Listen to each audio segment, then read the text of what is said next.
శాఖ పనులని వేగవంతం చేస్తూ అదేవిధంగా ఎక్కడెక్కడ గ్యాప్స్ ఉన్నాయో ఏ కారణంగా పనులు డిలే అవుతున్నాయో అవన్నీ పరిశీలిస్తూ సమీక్ష చేస్తూ ముందుకు పోతున్న విషయం కూడా నేను మనం చేస్తున్నాం. మిత్రులారా, వేదిక మీద ప్రజలకి అధికారులకు మేము మనం చేస్తున్నాం. మన ప్రభుత్వం యొక్క ఇరిగేషన్ లో మన స్లోగన్ ఏంటంటే తక్కువ ఖర్చుతో తక్కువ సమయంలో ఏ విధంగా ఎక్కువ ఆయకట్టు తీసుకురాగలుగుతామో అన్ని పనులు చేపడుతున్నాము. నిస్సందేహంగా ఒక విషయం తెలియజేస్తున్నాను. కాళేశ్వరం ప్రాజెక్టు పై ఎక్కువ ఫోకస్ పెట్టి దక్షిణ తెలంగాణకి గత ప్రభుత్వంలో అన్యాయం చేయని విషయం చాలా స్పష్టంగా అవపడుతుంది. అసలు ఇప్పుడు ఏ దేనికి పనికిరాకుండా కాళేశ్వరం ప్రాజెక్టులో గతంలో 94,000 కోట్లు ఖర్చు, అదే 94,000 కోట్లు వేరే ప్రాజెక్టు పెడితే ఇప్పటి వరకు ప్రాణాయ చేతులు అయిపోయేది, ఎస్ఎల్బిసి అయిపోయేది, డిండి అయిపోయేది, దేవాదులు అయిపోయేది, పాలమూరు రంగారెడ్డి అయిపోయేది. అదే ఖర్చుతో ఆ ఒక్క ఖర్చుతో ఇన్ని ప్రాజెక్టులు అయిపోయాయి. సీతారామ ప్రాజెక్ట్ అయిపోయేది. మరి డిజైన్ లోపము, అసమర్థతలో, అవినీతిలో ఏ విధంగా మరి కాళేశ్వరం ప్రాజెక్టుకి వాళ్ళే అన్న మేడిగడ్డ బ్యారేజ్ కూలిపోయిందో మనందరం గమనిస్తున్నాం. వాళ్ళ టైంలో డిజైనింగ్, వాళ్ళ టైంలో నిర్మించారు, వాళ్ళ టైంలో కూలిపోయింది. దానికి ఆ ప్రాజెక్ట్ పెట్టిన ఖర్చు, ఆ ఒక్క ఖర్చుతో ప్రాణాయ చెరువులు అయిపోయింది, పాలమూరు రంగారెడ్డి అయిపోయింది, ఎస్ఎల్బిసి అయిపోయింది, డిండి అయిపోయింది, సీతారామ సాగర్ ప్రాజెక్ట్ అయిపోయింది, దేవాదులు అయిపోయింది.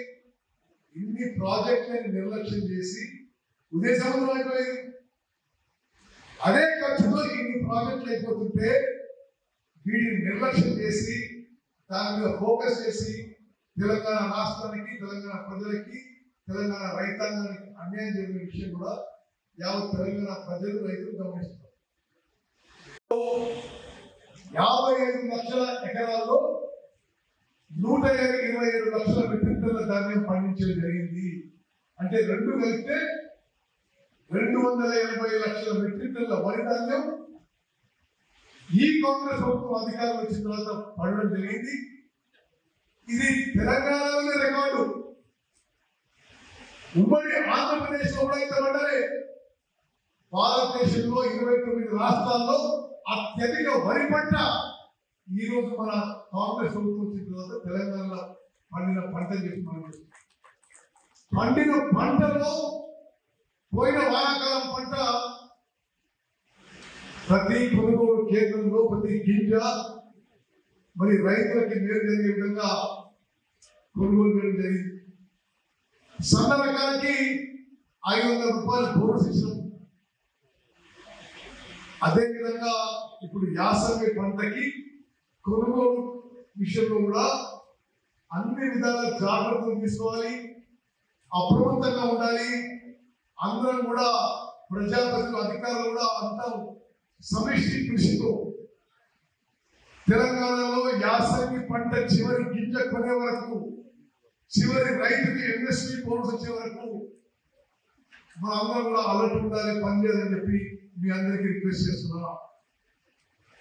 అదేవిధంగా భారతదేశంలోనే ఒక విప్లవాత్మక మార్పు, ఒక చారిత్రాత్మక మార్పు గౌరవ ముఖ్యమంత్రి రేవంత్ రెడ్డి గారు, ఉప ముఖ్యమంత్రి బట్టి వారు కేబినెట్ నిర్ణయం మేరకు భారతదేశంలో ఎక్కడ లేని విధంగా మొదటిసారి తెలంగాణలో 80 నుంచి 84% జనాభాకి ఉచితంగా, ఫ్రీగా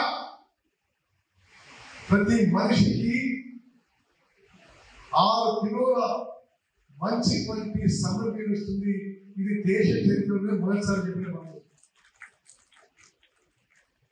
80 నుంచి 84% జనాభాకి కడుపు నిండా అన్నం పెట్టే కార్యక్రమం కంటే ఏ సంక్షేమ కార్యక్రమం ఇంతకంటే బెటర్ ఉంటుందో మరి అందరూ ఆలోచన చేయాలి.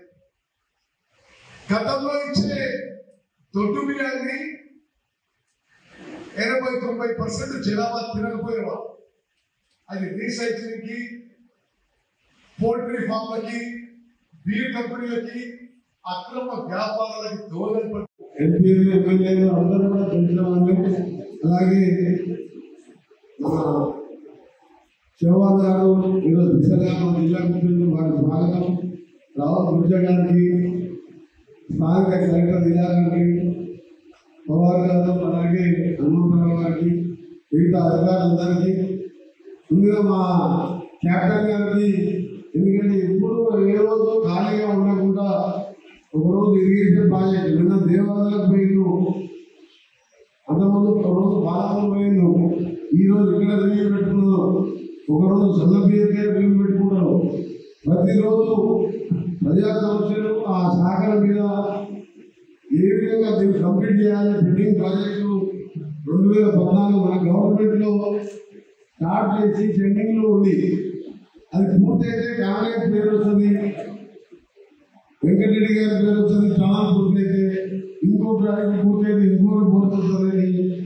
ఇవన్నీ కూడా చూసి ప్రియారిటీ వైజ్ మన ప్రభుత్వం వచ్చిందే దాదాపు 16-17 మంత్స్ అయింది. అందులో 3-4 మాసాలు పార్లమెంట్ ఎలక్షన్స్, ఎమ్మెల్సీ ఎలక్షన్స్ కూడా ఉండేది. అతి తక్కువ సమయంలో అన్ని కూడా స్టార్ట్ చేసుకుంటున్నాం పనులని.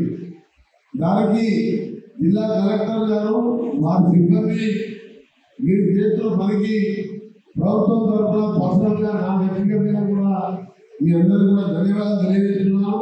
ఎందుకంటే 10 ఏళ్ళు చూసిన గవర్నమెంట్ ఎక్కడ ఏదైనా అక్కడ నల్గొండ జిల్లాలో ఒక ధర్మానికి కాలం కూడా క్లీన్ చేయండి. రామనగరంలో చిన్న ప్రాజెక్టు 200 కోట్లు ఇస్తే 1,00,000 ఎకరాలు ఇలా మా ముఖ్యమంత్రి గారు రేవంత్ రెడ్డి గారు ఇచ్చారు. దాదాపు వెంటనే ల్యాండ్ ఎక్విజిషన్ కూడా పూర్తయి ఒక 20 గ్రామాలలో గ్రౌండ్ వాటర్ పెరగడం జరిగింది. ఇలా ఎన్నో కార్యక్రమాలు చేసుకుంటున్నాం. మెడికల్ కాలేజ్ పెట్టుకుంటే దాన్ని పూర్తి చేస్తున్నాం. ఇలా ఎన్నో కార్యక్రమాలు చేసుకుంటూ ఇరిగేషన్తో పాటు సివిల్ సప్లైస్లో సన్నబియ్యం అనేది నాకు అన్ని పథకాల కంటే ఎక్కువ నచ్చిన పథకం ఏంటంటే మా పదాలలో ప్రభుత్వ పాలనలో పేదవాళ్ళు కూడా మనం వినే అన్నం తింటున్నాం. ఇలా గతంలో వచ్చిన బియ్యం ఆ డీలర్కి ఇచ్చేవాడు, ఆ డీలర్ కూడా అమ్ముకునేవాడు, బయట కొనుక్కుంటూ వినేవాడు. కానీ ఈరోజు ప్రతి షాపు దాదాపు లాంచ్ చేసిన 1 వీక్లోనే మన నల్గొండ జిల్లా టాప్ ప్రతి షాప్లో కూడా బియ్యం ఇవ్వడం జరిగింది. దానికి ముఖ్యమంత్రి గారికి, మా మంత్రివర్యులకు, క్యాబినెట్లో అందరూ కూర్చొని నిర్ణయం తీసుకొని ఇలా కాంగ్రెస్ పార్టీ ప్రజా ప్రభుత్వం అని చెప్పి నిరూపించుకున్న పేదవాడి ప్రభుత్వం అని. పేదవాడు ఉన్న పూట అన్నం తిని చల్లగా ఉన్నప్పుడే అది ప్రజా పాలన అవుతుంది తప్ప ఏదో 4 ట్యాబ్లు కట్టి ఇది కట్టడం అది కట్టడం కాదు. అందుకే ఉత్తమ్ రెడ్డి గారికి మనస్ఫూర్తిగా మన జిల్లా వ్యక్తిగా ఈ సన్నబియ్యాన్ని ప్రవేశపెట్టి దేశంలో ఎక్కడ లేని విధంగా ఆ కార్యక్రమాలు చూస్తున్నాం. ఇంకా కూడా చాలా విషయాలు ఉన్నాయి. రోజు నేను మినిస్టర్ గారు మళ్ళీ ప్రాజెక్టు విషయంలో మాట్లాడుకుంటాం, కలెక్టర్లతో మాట్లాడుకుంటాం. ఇంకా సమయం చాలా ఉన్నది. ఇంకా 16 ఇంకా 3.5 సంవత్సరాలు ఉంటాం. ఆ తర్వాత ఇంకా మీరు ఆశీర్వదిస్తే 5 ఏళ్ళు ఉంటాం. కానీ మన ఒక పెద్ద మీటింగ్ పెట్టి